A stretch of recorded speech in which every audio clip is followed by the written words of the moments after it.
Olá, meu nome é Bruno Gouveia, sou professor de Educação Física do Colégio Pedro II, fiz mestrado em Prática de Educação Básica também pelo Colégio Pedro II e estou fazendo doutorado em Ciências Médicas pela UERJ.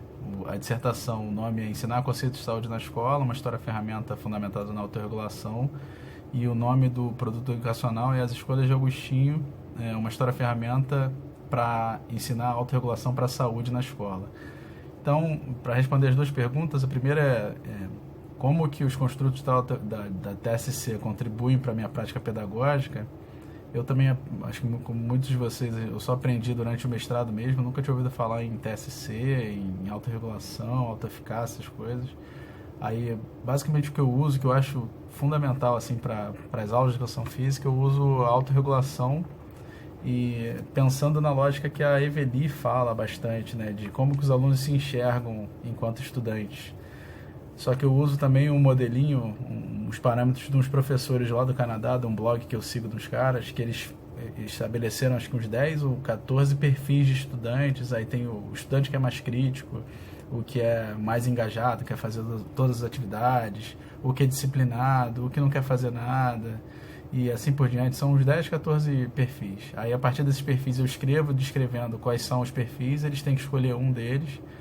Principalmente no fundamental eu faço isso, e eu faço também agora para você fazer no ensino médio, eles gostam muito, que eles, em todos os trimestres, eles se olham como estudantes, eles veem como é que eles são, e eles se dão uma nota lá, atribuem de 0 a 1 ponto.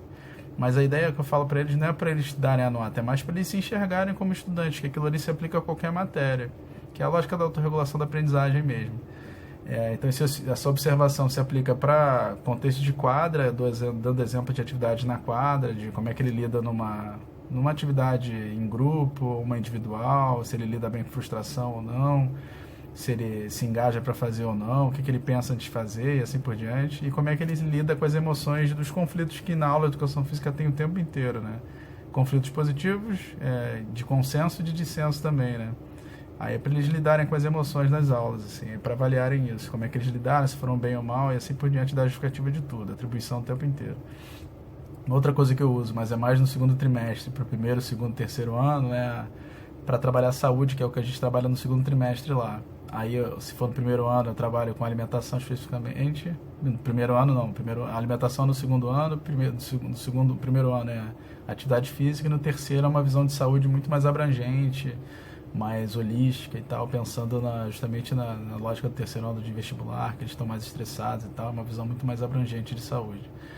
Aí a discussão que a gente faz é basicamente para eles se observarem, a partir do produto educacional, né, do Agostinho que eu fiz, que eu trabalho com as estratégias de autorregulação, mas a preocupação central é como é que os alunos se veem como seres humanos em relação à saúde, assim, se eles já observaram alguma vez a saúde deles, se eles sabem como é que ela está, para eles observarem criticamente e entenderem que eles, como seres humanos, eles têm capacidade de lidar com as situações de saúde dele, dentro dos contextos de saúde em que eles viverem, sendo rico, pobre, mais ou menos, gordo, magro, branco, preto, eles têm que lidar e entender as diferenças dentro desse contexto, e cada trechinho da história tem seu objetivo, né? E o principal é para eles se observarem, essa auto-observação é fundamental.